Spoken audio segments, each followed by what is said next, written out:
The road to hell is paved with good intentions. A lot of people love saying that once they have the benefit of hindsight. But personally, I hate it. I've hated it all my life. And I hate it even more now, despite how accurate it ended up being for me. I guess it's just the general principle that annoys me. Because intentions really do matter. Good intentions especially matter. I mean, do we blame the inventor of ski masks for robberies and burglaries? Do we blame the Wright brothers for every life lost in a plane crash? Of course not. That would be absurd. People are ultimately responsible for their actions, regardless of what they use, create, or discover. So to bemoan whatever hell we've found ourselves in by focusing on intentions, that's an excuse, plain and simple. An active avoidance of our own responsibilities. And I've never been big on excuses. That's not just a byproduct of having two parents who served in the military for most of their lives. That's just how I'm wired. And ultimately, that's what makes what I'm about to share very difficult. I need to own up to what I've done, while also acknowledging what others might do with what I've created. And I don't even need hindsight to confirm that it will not end well for anyone, especially me. I guess for the sake of what's left of my soul, I should get this message out there to all who will listen. Because I doubt I'll be the last one who attempts to control nature in ways that should never be attempted. But I still have to make one thing clear. My intentions were good. I wasn't looking to open up Pandora's box of never-ending disasters. I was just trying to address the ongoing disasters we've all been experiencing lately because of climate change. And yeah, climate change is real. I won't bother arguing the politics. I know better than most that it's a massive waste of time. So I'm just going to assume that if you're hearing this, you're aware of climate change and why it's a problem. Because even before I studied the actual data, I was painfully aware of it. I grew up in the American Southwest. My family lived on this beautiful home not far from the mountains. It was remote, but not too far out of the way. And best of all, it was on the shore of this beautiful lake, one that was perfect for swimming, boating, and fishing, especially during the summer. But by the time I was 10 years old, I could tell the landscape was changing. The summers were getting hotter, the droughts were getting longer, and with each passing year, I could see the shores of the lake receding. So much so that it exposed marine fossils. At first, I thought those fossils were cool to collect. But by the time I graduated high school, I realized that this was serious.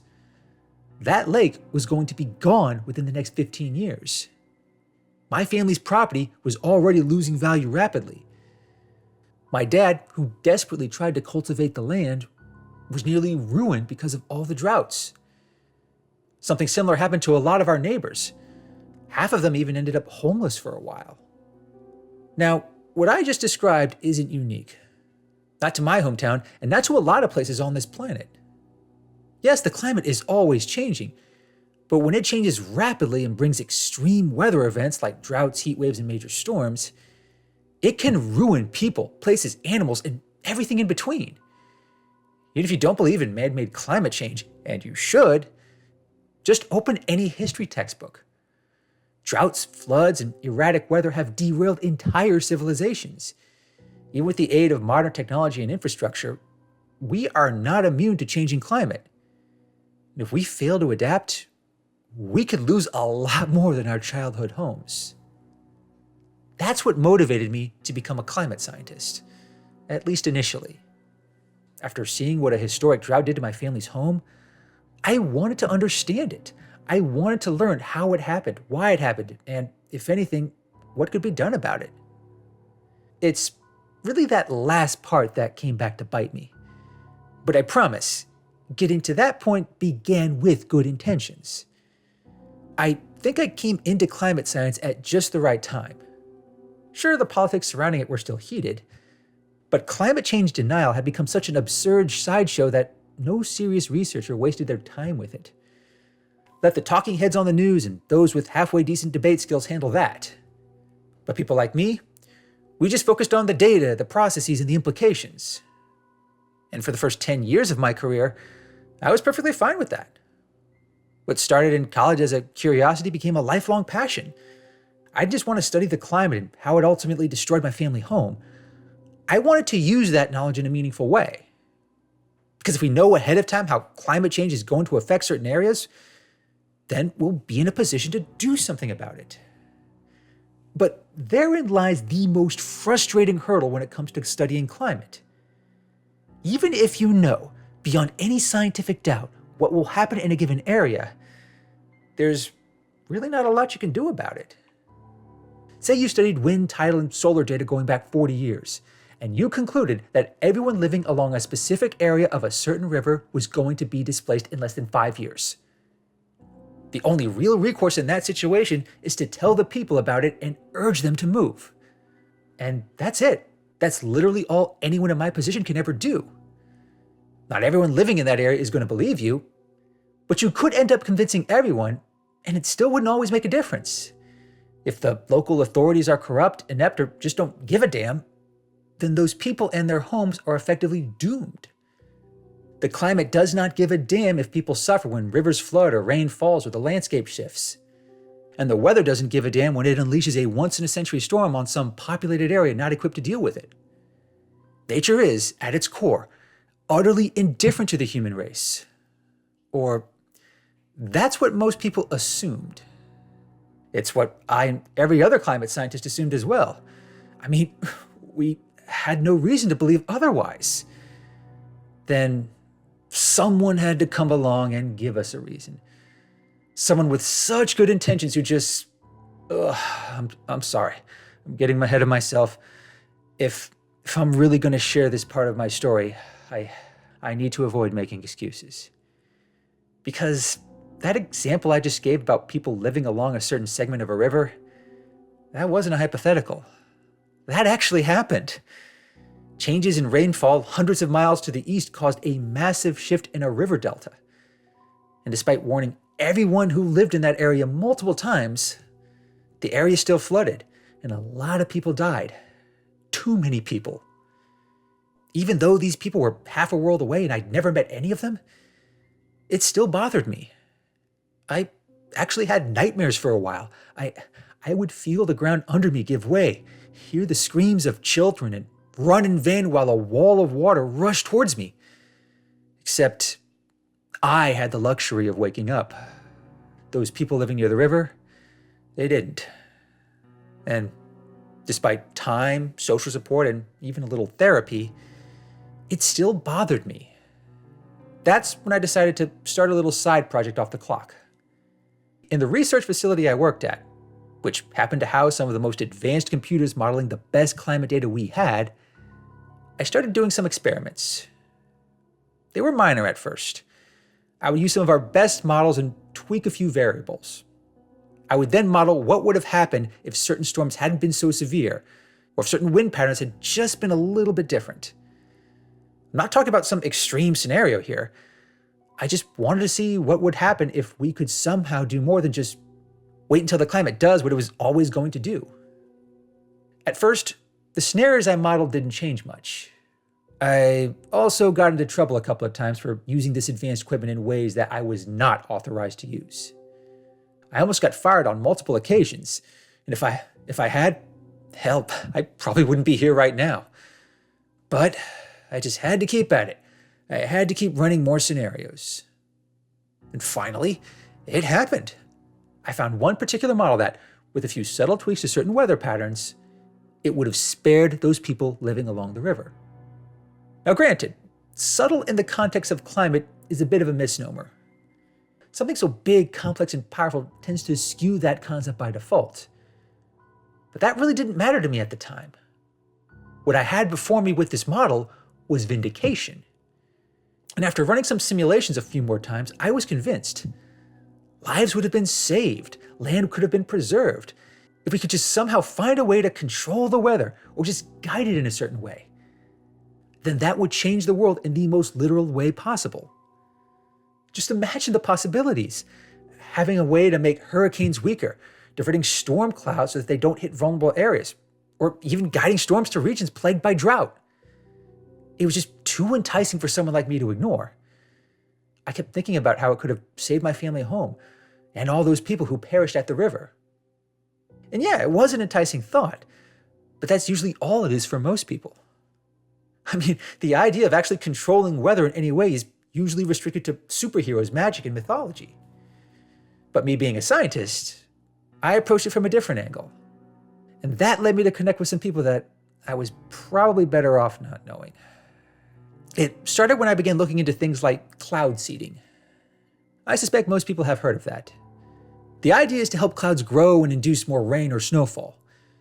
From pure physics and chemistry standpoint, it is sound, but its overall effects are limited to say the least. There's just no way cloud seeding on any level could have changed what happened to my family home or those people along the river. However, it was that same interest in cloud seeding that led me to the idea of geoengineering.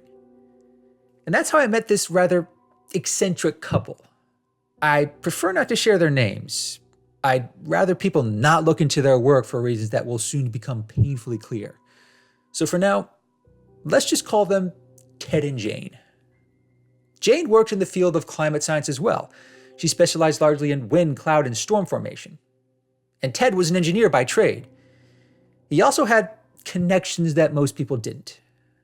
I didn't find this out until much later, but Ted apparently worked on these classified projects with the Pentagon. As it turns out, the military had been working on geoengineering since the late 1980s. Because if it was actually possible to control weather and climate patterns, they saw that as a matter of national security. But before I came along, most of what they did was purely theoretical or very limited in scope. As a result, geoengineering as a whole wasn't taken too seriously. Jane was the one who helped put that into perspective a week after we met. Because on one hot summer day, she and Ted took me to lunch at this diner outside of Cape Canaveral. But then we started talking about the larger implications of geoengineering. And while we were eating, Jane and I started talking about possible mechanisms for controlling or guiding weather. That's when Ted chimed in with this little gem. It's not just a theory, my friend. It's an engineering challenge. For that, you need tools and data. And right now, we only have the data. Question is, what do you do once you have the tools? At first, I thought it was just a rhetorical question. But I soon came to learn that Ted didn't do rhetorical. He was too much a hard-nosed military man. But me being a climate scientist, a field driven entirely by large swaths of data, I actually found myself recounting my recent work. I ended up telling them about the river delta I'd monitored. I told them about the people who had died because they hadn't heeded our warning about the area being flooded. And yeah, I told them about those scenarios I ran on the research servers, the kind I wasn't supposed to be running and could still get into trouble for. But it was that last part that really sparked Ted and Jane's interest. I distinctly remember Ted actually smiling when I told him about a scenario that would have changed the outcome. And I swear, that guy never smiled. I think the military beat it out of him or something. And he kept on smiling as he offered to pay the check rather than split it. And before I could even protest, he threw another offer at me. After we leave this diner, I'm going to make a phone call. By this time tomorrow, every citation on your file will be expunged. There will be no record of you having misused government resources. Your reputation will be spotless.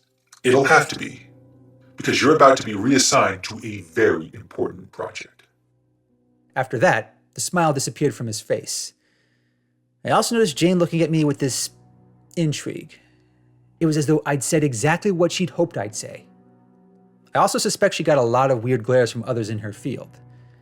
I was probably the first one to really take things like geoengineering seriously. And it still makes me wonder, if it hadn't been me, would they have roped someone else into this project of theirs? I guess I'll never know. Because all I do know is that Ted definitely made that phone call. I went into the office the next day, and the same boss who threatened to fire me for doing personal projects on the servers was anxious. He told me that I'd just been transferred to a climate research facility in the Rocky Mountains of Colorado. I had even been given a very generous relocation stipend. I thought he'd been jealous. It turns out he'd also been demoted. Apparently, he tried to keep Ted from cleaning up my record. That ultimately led to my low-level administrative job at a project in Wyoming. I tried not to be smug about that, but honestly, I feel like my old boss got off easy. The next couple of weeks were a blur for me. I packed my bags and moved to this remote research base in Colorado. If you like pristine mountains and don't mind the cold, it was great. They even made sure the place was well-stocked and well-staffed, complete with tools, computer hardware, and access to resources unlike anything I'd ever seen before. Now officially, this base was researching wind and precipitation data. The stated goal was to monitor how rivers flowing on both sides of the Rockies would affect populated areas. But unofficially, this was a testing ground for emerging geoengineering techniques. I'm talking concepts far beyond cloud seeding. Think more in terms of guiding clouds, changing wind patterns, and even creating storms on a clear sunny day. I know it sounds outrageous, but I promise this does not involve magic or superpowers. This is all very real. I had a hard time accepting that when I first arrived, because in addition to all the people and equipment, Ted and Jane introduced me to these antenna arrays, if that's the right word. Think the Arecibo array in Puerto Rico, but on a smaller, more compact scale. This thing was still the size of a large house, and it required 3 tractor trailers full of diesel generators to run. I don't want to get too specific here, not just because this sort of thing is very classified, but I suspect it ran on technology that most people wouldn't understand, let alone be able to describe. Now, I was certainly curious, but Ted and Jane kept me from looking into it too deeply. That might have actually ended up saving my life, because I don't think even they understood what kind of forces they were working with. But on paper, the concept we were researching was sound. On a clear summer day, 5 military planes would fly over our area. Then, at a designated moment, they would deploy a series of chemicals in the air mixed with the water condensation trail that all aircrafts leave in their wake. To any outside observer, it looked no different than what you saw whenever a commercial plane flew overhead. But then, the antenna array would activate. And from the ground, it would broadcast this signal. And yeah, that's probably the wrong word. And no, I am not willing to use something more specific. But whatever that antenna did, those condensation trails grew. They grew a lot. When I saw it for the first time, I actually had to rub my eyes. I really did think I was hallucinating, that Ted and Jane had slipped something into my lunch. Because the way these clouds were forming and the way they affected the wind and water cycles, it was incredible. It was creating something within the vast complexity of the planet's climate that was not a product of natural forces. Jane claimed they could not maintain the clouds beyond a certain point. Ted also noted that they hadn't tested the system at full power. Their people were uncertain of what would happen. But before anyone is willing to sign off on such a test, they needed my help. They needed my data, my expertise, and my drive to actually do something about climate change and not just study it. I'm sad to admit I didn't hesitate for a second to give them everything they needed. I was just so caught up in the possibilities. I was already imagining how we could use this to end droughts all over the world. If we could learn to calibrate these antennas in certain ways, then we could also break up devastating storms, preventing floods, landslides, and storm surges. Hell, on a large enough scale, we could actually undo the worst effects of climate change altogether. I know I keep coming back to good intentions, but yeah, it's worth belaboring. That really was my goal. Of course, it did occur to me that the government might use weather manipulation as a weapon. Ted didn't exactly hide his agenda in that regard. But that still didn't dissuade me. I genuinely thought the good this type of geoengineering could do would outweigh the bad. We just had to get off one successful full-scale test. So I spent a full 6 weeks running simulations and preparing the data. Jane and a legion of other researchers helped me along the way. The goal was simple: create a small, localized storm in the middle of summer. It didn't matter if it was rain or snow, it just had to bring precipitation to an area that wasn't supposed to have any. It sounds simple, but weather is and always has been complicated. Getting the data right, extrapolating the wind patterns and water cycles, it really is a major endeavor.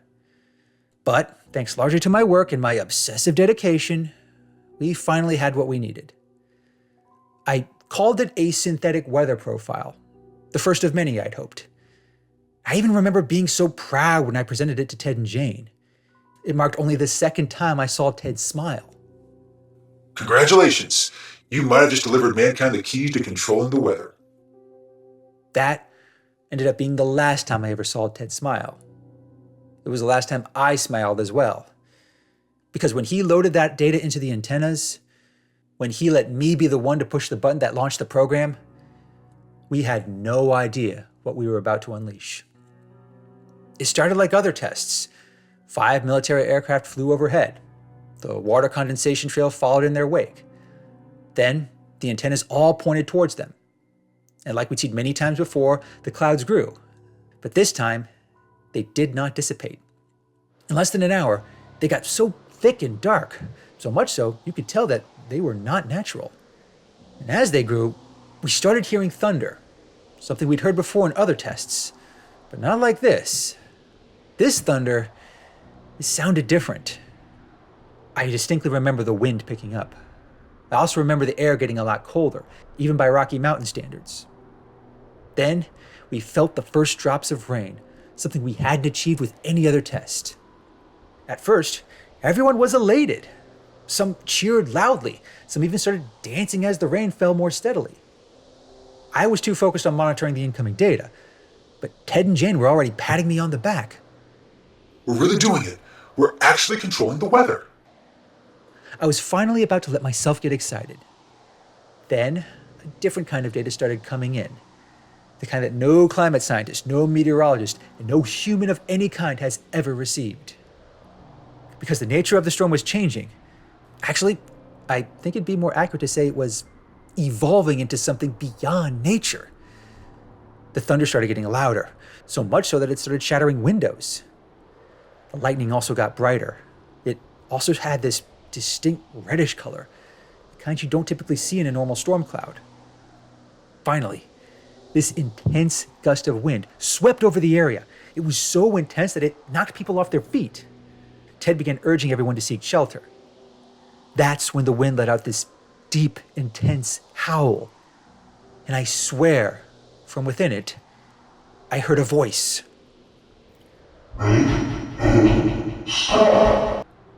I remember exchanging glances with Jane. I knew then and there that she'd heard it too. And at that point, we stopped looking at the data and looked up at the clouds we'd created. And before our very eyes, we saw it take on this new form. It was hard to see through the rain, but I swear, it looked like a face. A very, very angry face. There was lightning in its eyes, thunder in its mouth. And it was looking right at us.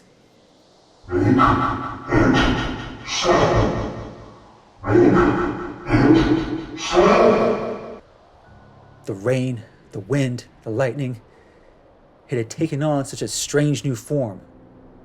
Everyone stuck outside, they had the clothing and flesh ripped straight from their bones.